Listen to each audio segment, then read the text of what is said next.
This is Harriet having her breakfast of beef jerky and dog food.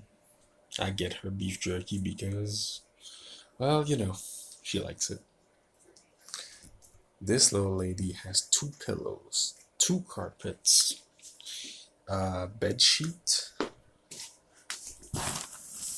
a dashiki, a secondary doggy bed, waters, another pillow, and two space heaters if she gets cold. As my dad Francois Volmar would say, I spoil my baby. This is my dad Francois Volmar, the one who got me my first dog when I was a kid. My first dog was named Lukey back in Haiti.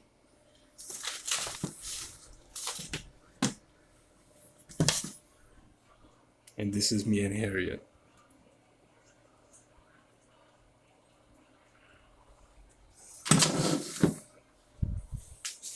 Hey, little lady, do your thing.